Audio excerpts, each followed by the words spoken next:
The morning my son told me he couldn't afford my insulin, he drove away in a brand new pickup truck. At first, I didn't think much about it. People buy new vehicles every day. What I couldn't understand was how someone who claimed $20 for his father's medicine was too much somehow had no trouble making a monthly payment on a truck that cost more than my first house. My name is Raymond Ellis. I'm 70 years old, a retired school janitor from Tulsa, Oklahoma.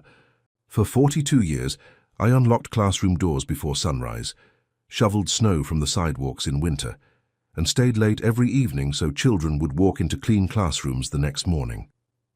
It wasn't glamorous work, but it was honest work.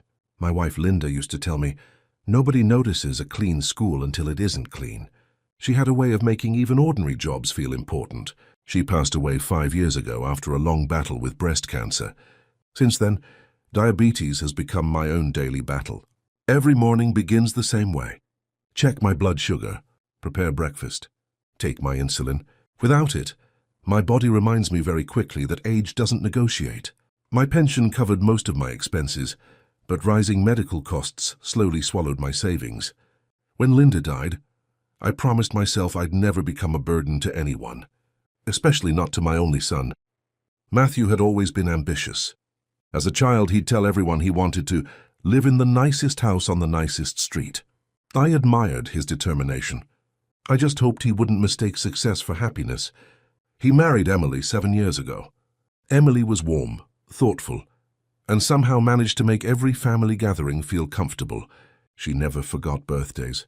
She always brought homemade desserts when she visited.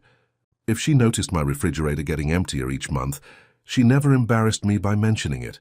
Instead, groceries would mysteriously appear on my porch the next morning. Whenever I thanked her, she'd smile. Oh, we bought too much. I knew better. She was protecting my pride. Matthew, on the other hand, had changed. Not overnight, slowly. Phone calls became shorter. Visits became less frequent. Conversations somehow always returned to money. Dad, you really should think about selling your house. Dad, that neighborhood is getting older. Dad, maintaining a place that size doesn't make financial sense. I always gave him the same answer. This house isn't just wood and bricks. It was where Linda taught Matthew to ride his first bicycle, where we celebrated every Christmas, where my wife planted the maple tree in the front yard 30 years earlier. Some places become part of your family. You don't sell them because someone thinks the market is favorable. Then came the Tuesday everything changed. I picked up my insulin prescription from the pharmacy. The pharmacist looked at her computer before giving me an apologetic smile. Mr. Ellis, your supplemental coverage changed this month. My stomach tightened. How much? She hesitated. $20? To many people, $20 isn't much. To someone living from one pension payment to the next, it can feel enormous. I'll come back tomorrow, I said quietly. She looked at me with kind eyes. I'm sorry. I nodded and walked out carrying nothing. The entire drive home I kept calculating my budget. Electric bill, groceries, property tax, medicine. Something had to give. That evening I called Matthew. He answered after the fourth ring. Hey, Dad. I hate asking, I began, but I'm a little short this month. How much? $20? Silence, then a sigh. Dad, things are really tight right now. I understand. We've got mortgage payments, insurance, repairs. You know how life is. I wasn't asking for much. I know. Another pause. I'm sorry, Dad, we just can't afford it. I forced a smile even though he couldn't see it. That's all right. We'll figure something out next month. Of course. After hanging up, I sat alone in my kitchen for nearly an hour. The next morning, I opened my insulin pen. Instead of taking my full dose, I carefully dialed half. Then I whispered the words I prayed Linda would never have to hear. I just need this to last a little longer. 3 days later, I accidentally discovered what my son meant when he said they couldn't afford $20. And it broke my heart in a way diabetes never could. I found out about the house through a photograph. It appeared on my phone while I was sitting at the kitchen table, trying to convince myself that half a dose of insulin was enough. Emily had posted it online. She stood in front of a small white house with blue shutters, holding a silver key in one hand. Matthew stood beside her with his arm around her waist. A red ribbon stretched across the front porch, The caption read, "A new beginning for our family." At first I smiled. I thought perhaps they had finally moved into the home Matthew always talked about buying. Then I saw the second photograph. Matthew was standing beside a property agent, holding a cardboard sign that read, "Sold, $60,000. My hands went cold. 3 days earlier, my son had told me he couldn't afford $20. Now he was smiling beside a house worth $60,000. I stared at the picture until the words blurred. It wasn't the money that hurt most.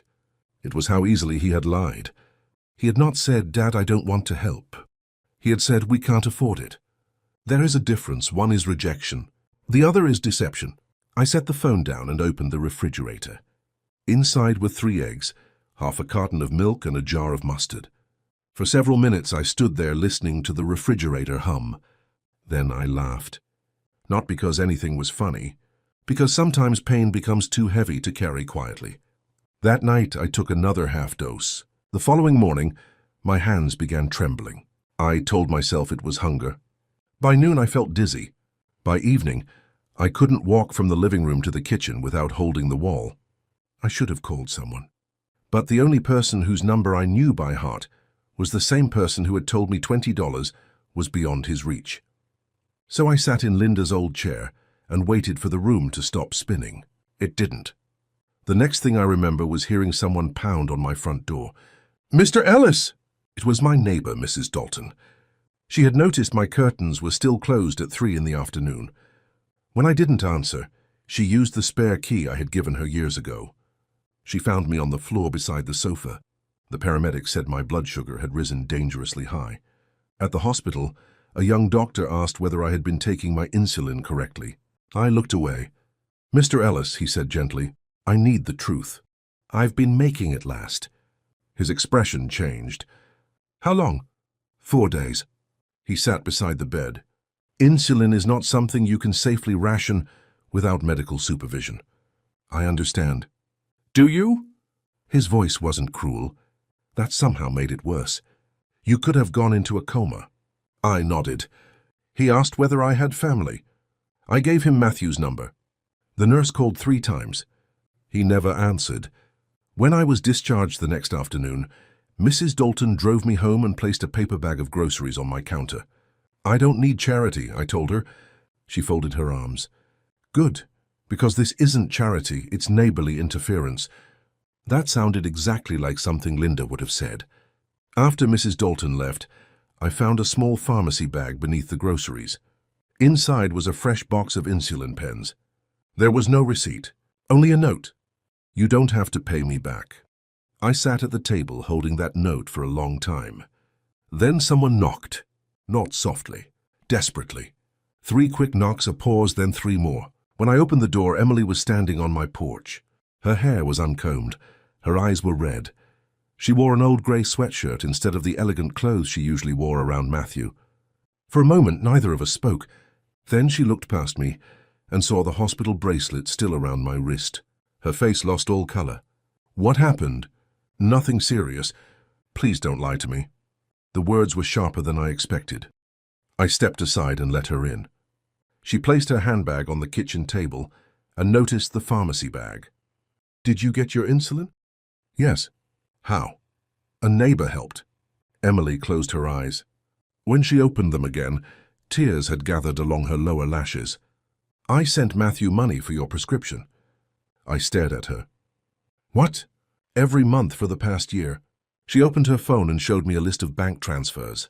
Each one had the same description. "For Dad's medicine." The payments were not $20. They were $200, month after month. I scrolled through the transactions, unable to understand what I was seeing. "Matthew never gave me any of this." "I know." Her voice cracked. "I found out yesterday." I looked toward the window. The maple tree Linda planted swayed gently in the afternoon wind. "Then why did he tell me you couldn't afford $20? Emily pulled out a chair but didn't sit. "Because the money wasn't going to your medicine." "Where was it going?" She looked at me with an expression I had never seen before. Fear. The house. I thought of the photograph. The ribbon. The key. The $60,000 sign. "So he used the money to buy you a house?" "No." Her answer came so quickly that I looked up. That house isn't mine. But you were standing in front of it. Matthew told me it was a surprise for us. He said we were going to rent it out. She wiped her face. This morning I found the ownership papers. My heart began beating faster. Whose name is on them? She hesitated. Then she reached into her handbag and pulled out a folded document. The moment she placed it on the table, I recognized the address. It wasn't just any house. It stood 2 streets away from mine. And the buyer's name wasn't Emily's. It was Matthew's, but beneath his name was another line. Authorized funding source, Raymond Ellis Medical Reserve Account. I stared at those words. Years earlier, Linda and I had created that account to cover my future medical expenses. Only 2 people had access, me and my son. Emily began crying. He didn't just refuse to buy your insulin, she whispered. He used the money meant to keep you alive to buy that house. I could barely breathe. Then she said something even worse. Mr. Ellis, I don't think he bought it as an investment. I looked at her. Then why did he buy it? Emily slowly turned toward the living room window. From where she stood, she could see the maple tree, the porch, and the entire front of my property. Because he believes once you're gone, she said, he can buy this house too. I couldn't take my eyes off the document. Authorized funding source, Raymond Ellis Medical Reserve Account. Linda and I had opened that account 20 years earlier. Every birthday check, every tax refund, every little bit we could spare after paying bills. We put it there for one reason, so I would never have to choose between food and medicine when I grew old. Now I understood why the balance had been shrinking faster than it should have. My own son hadn't been helping me.